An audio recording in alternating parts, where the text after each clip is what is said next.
So I'm going to go over the 7 things that you should do before you sell your business. This is called exit planning, and we help our clients do this. This really helps them achieve more of a profitable exit if you can properly do these and set them in place before you decide to sell your business. And this will be applied to all industries across all markets. And the reason why I say that is because a good business that has these things that I'm going to go over will always get offers on them, no matter what industry you're in. There's a buyer for every industry, and your job and what you want to do when it becomes time to sell your business is have all of these things in check. And you will get offers if you have all of these things in check. And this will really help you maximize the profitability when you sell your business.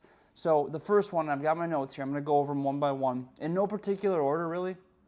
But the first one is cleaning up any legal issues. And what I mean by that is any liens, any lawsuits the business or the company may be involved in.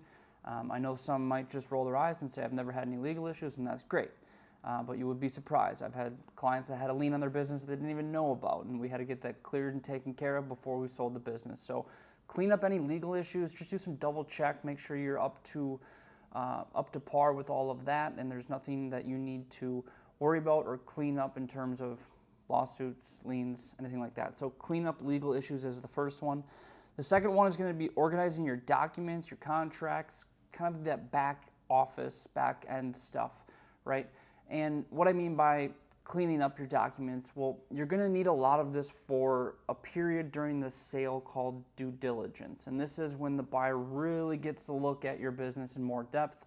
They tend to send over a long list of items that they need in order to make a more accurate and analytical decision. And so they're going to request all kinds of things, right? And it's going to be an intensive period throughout the sale process, but you want to be prepared for that. You want to have everything for that, because if you don't, it's just going to drag the process on. And it also causes a little concern for buyers if you are, I don't want to say unorganized, but just don't have everything in check. It can be a little concerning at times, right? So have contracts at the ready. Whether you have contracts with vendors or customers, have your SOPs if you have any of those, articles of incorporation. Just have all of your documentation saved and stored somewhere that you can access quickly, right? So the third one then is going to be cleaning up your books. This is probably the most important one, because unfortunately I have dealt with clients in the past, and I still see a lot of business owners that will keep their financial records in a notebook, on Google spreadsheets and Excel, which is fine for you to personally track it there, but you need to have clean financial documents where you can print off your profit and loss statement, your balance sheets, tax returns is another one, cash flow statements, and you want those to be clean. It's fine to run personal expenses, personal discretionary spending through your business. I wouldn't go overboard with it. But really what we want to do is we want to be able to print off the last 3 years of your profit and loss statement. And the reason I say 3 years is because that's what buyers are going to look at. They're going to go back 3 full years.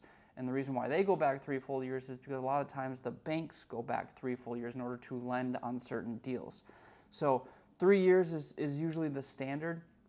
So you're going to want to go back 3 years in your profit and loss statements and just make sure everything is cleaned up, everything is organized, and you've got all of those documents at the ready.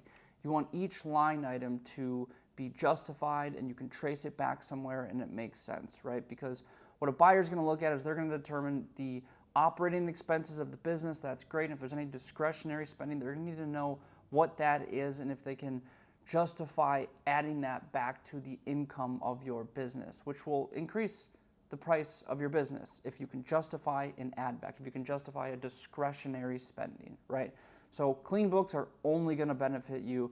It'll be very difficult to sell a business if you have all of your financials on a Google spreadsheet. It'll be very, very, very difficult. So take the time, talk to your bookkeeper, your CPA, whoever you need to discuss with, to go back 3 years and be able to pull profit and loss statements, balance sheets, and then obviously tax returns as well. So that's number 3. Number 4 is setting up systems, but more importantly, removing yourself. You want to be able to remove ownership from the daily operations, the daily revenue generating operations, the relationships with all the customers and the clients, the relationships with the vendors or the suppliers. You don't want your business to be heavily reliant on you. Something I say a lot is, can you take a 3-month vacation without letting revenue decline or letting customers and clients start to panic because you're not there? That means you are more of the business and you want to set up systems. You, more importantly, want to have operators in place or a management team in place, right? And this may take some time. And all of these things I'm mentioning may take some time, right? And I don't mean a couple months. Like, it might take a year or maybe over a year to get these things set up and in place. But I would put a lot of focus and emphasis on building up a main operator of your business, or if the cash flow allows, putting together a management team for your business. And that way a buyer can come in and look at and see that you have systems, you have standard operating procedures, and you've got a management team. The whole thing is a well-oiled machine. Buyers are looking for systems and processes, right? So you want to make sure that you can start to remove yourself from the business. And I know it sounds a little funny, but just ask yourself, if you could walk away for 3 months, would the business start declining and would customers and clients start to panic because you're not there? If that answer is yes, then you need to put focus on a sales team for the relationship side. Or maybe you just have a really good employee that can handle the relationships and help delegate some of that communication with customers, clients, vendors, suppliers, and start wiggling yourself out of generating revenue and being the face of the business. So that is number 4. Number 5 is lowering your customer concentration or setting up some sort of reoccurring revenue or getting customers or clients under contract, right? Because that is very appealing for buyers. And all these items make your business more and more and more appealing. So it's really going to help you achieve maximum profitability when you go to sell or go to exit from your business, right? And that's primarily the goal here. Not the only goal, but primarily the goal. And so you want to make this as appealing as you possibly can for all buyers, not just individual entrepreneurs, but PE firms, family offices, strategic buyers. You want it to be as appealing as you possibly can, and all of these items will make it appealing for all of those different buyers. So again, if you can set up some sort of reoccurring revenue, and your business and your industry may not allow that, it might not be feasible or doable for your particular business, but if you can get contracts in place, if you can secure annual contracts with any customers and clients, and again, I know everyone owns a different business, but if you are able to do that, I would strongly try and spend maybe 12 months trying to get some sort of revenue secured that's reoccurring, right? Because that will look very promising for buyers. I'm not saying you have to get 100% reoccurring revenue, but if you can get a fraction of your revenue secured for contracts, it will look very, very well for buyers. Now, if you're in an industry where the operations just don't work like that, that's totally fine. But then you want to look at your customer concentration, right? And that is the breakdown of where revenue is coming from. And if you have customer concentration that is over 20%, over 25%, that's when it starts to become a little concerning, because if I buy the business and I lose that number one client that's making up 42% of your revenue, and you and that client or customer had a strong relationship and that customer decides to go somewhere else since you're gone now, I lose 42% of revenue immediately. And that's very, very concerning for me or for a buyer looking at your business. And so 20% is usually the threshold that we like to stay at. And so I would take a look at where your revenue is coming from, get a breakdown of the top 10 customers or clients, and just make sure that none of them make up more than 20-25% of your revenue. And again, that may take a while to reduce and to spread out your revenue a little bit more. But I'm telling you, it is going to be, from having sat through so many conversations, so many buyer-seller calls and conversations, the reason why I'm listing these things is because these are the reasons why buyers walk away. This isn't just from reading reports online. Like, these are the actual reasons why buyers say, thank you for the time, but I'm not interested due to X, Y, and Z, and this is X, Y, and Z. So these are really, really going to help you attract a lot of offers, but also be able to stand behind what you're asking for your business and get favorable terms for yourself as well, right? So moving on to number 6, fairly easier one here is just fixing up the appearance of the business. This somehow goes overlooked a lot of the times, but exactly what it means, just fixing the appearance of the business, because buyers are going to come tour your facility or your office or your warehouse. If you're remote, well, then there you go. Maybe you fix up and clean up your website a little bit.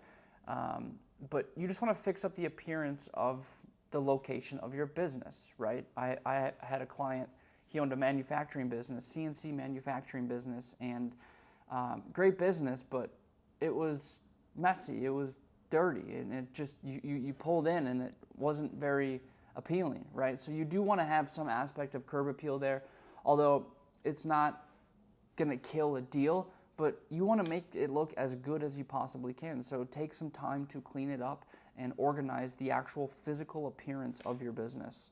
And then lastly, number 7 is your advisory. What are you going to do for your advisory team? So now that you have all of these in order, your business should be performing at the peak, and you will be able to, you'll be able to demand the highest asking prices or the highest valuation on your business, and that's the goal. That really is ultimately the goal. And then you need to decide if you are going to, or who you are going to hire for your advisory team. You'll need your CPA around. You'll need an attorney, a small business attorney or a transactional attorney, or if you have your own attorney, and that's fine. But you will need an attorney to help put protections in place for you within the purchase agreement, which is the final document that comes at the very end. But you'll also need an M&A advisor, a business broker, or an investment banker, because they are really going to help with a lot of the legwork of getting your business prepped, getting your business in front of the right buyers, marketing your business, and help navigating throughout the process. And so you will want to spend some time, I'm a business broker myself, but I always say go call 5 or 6 brokers or bankers, talk to them, ask about their experience, how many deals have they done, what industries are they mainly in, what's their work ethic like, right? How quickly are they responding to you? How quickly are they getting back to you on emails and phone calls? Because that's a big thing in this industry. A lot of bankers and brokers, they're very slow moving, which really drags this process on. And so trust your gut, trust your intuition when you're talking to these individuals. And then when you find somebody who makes sense and that you want to hire to help represent you and sell your business, then go ahead and give them a call. And these 7 steps will really, really help you throughout the process of selling your business. They will dramatically increase the value or the valuation that you can ask for on your business. And again, these aren't things that I'm just pulling out of a hat. These are all, other than the advisory, hiring an advisor, these are all items that have come up for reasons why buyers have walked away from a deal. So you want to avoid that. Take the time to put these in place. I know it might take 3 months, 6 months, 12 months. It may take over 12 months, but I promise it will really pay off. It can be the difference of saving you hundreds of thousands of dollars, and if not millions of dollars. And that's just the reality of it. If you have sloppy books or legal issues, or you don't have any systems in place, or the business is you, or your customer concentration is too high, you may not even get an offer on your business. And that's just the brutal reality of that, because it's not appealing for buyers. It's too much of a risk for buyers. And so you want to de-risk all of these things as much as you possibly can by putting these 7 things in place. So I hope that helps. My name's Jordan Kelleher. I am a business broker. I'm the founder of Kelleher Acquisitions. If you have any questions about how to properly get your business ready to go to market or to sell it, just let me know in the comments. I'll be happy to answer any questions. Thank you.